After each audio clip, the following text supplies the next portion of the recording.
वल्लभ भाई पटेल ने अखंड भारत का सपना साकार किया, वो वक्त आदि का काल का था, वो हमारा वैदिक काल का भारत था, जब उधर अफगानिस्तान से लेकर के और इधर जो है कैलाश मानसरोवर से लेकर के श्रीलंका तक हमारा वर्मा से लेकर के पूरा अखंड भारत था। इसको भरत खंड कहते थे, आर्यवर्त देश कहते थे।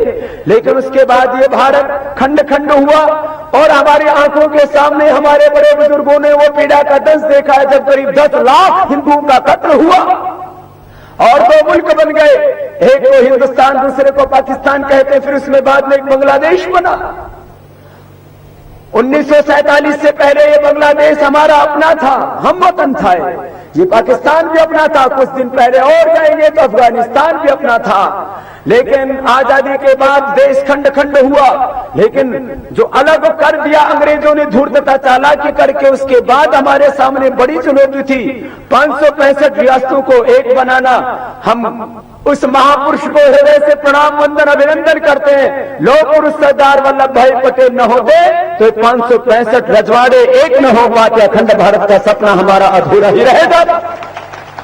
वो एक समय था हमारा जब 565 रियासत मिलकर के एक भारत बन गया, लेकिन भारत बना, लेकिन इसमें 36 प्रकार की कौमें, और डिटेल में जाए तो सैकड़ों हजारों हो जाती है, एक कौम में भी फिर कौम आ जाती है।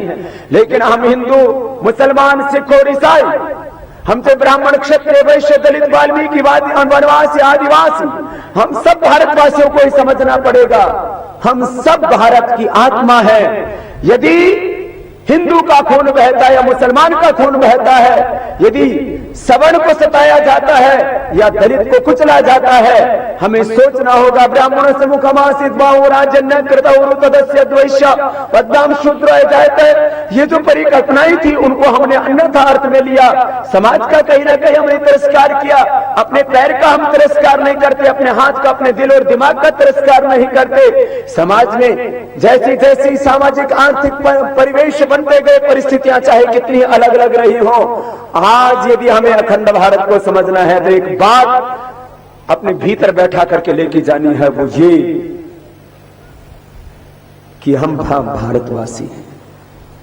हम हिंदू होने से पहले, मुसलमान होने से पहले, सिख और ईसाई होने से पहले हम सब हिंदुस्तानी हैं, और हमारी ये हिंदुस्तानियत किसी भी कीमत पर कम नहीं होनी चाहिए। लाख हमको लोग भड़काए,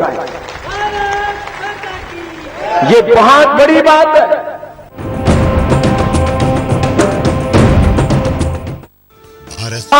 धर्मों के झंडे बाद में है, संप्रदाय और मजहबों के झंडे बाद में है, सबसे ऊपर तिरंगा होना चाहिए, सबके दिलों में तिरंगा होना चाहिए। उसके बाद आर्य समाज का झंडा लेकर के, सिखों का झंडा लेकर के, सनातनियों का झंडा लेकर के आप घूमना, अपने हृदय में गर्व रखना गुरुद्वारे के प्रति, लेकिन अपने हृदय में सबसे पहले हिंदुस्तान के लिए जगह, क्योंकि हिंदुस्तान नहीं रहेगा, न हिंदू रहेगा, न सिख, नहीं मुसलमान।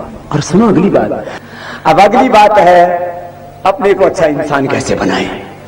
हर एक घर में जितने भी बुजुर्ग सब एक ही बात कहते, बेटा अपने कुल वंश खानदान पर दाग नहीं लगने देना, लेके देना, कमा के खाना, और जिंदगी में सदा खुश रहना, बड़े यही कहते हैं। तो मैं अपने कुल वंश खानदान पर कोई दाग नहीं लगना चाहिए, अपनी इज्जत पर कोई बट्टा नहीं लगना चाहिए।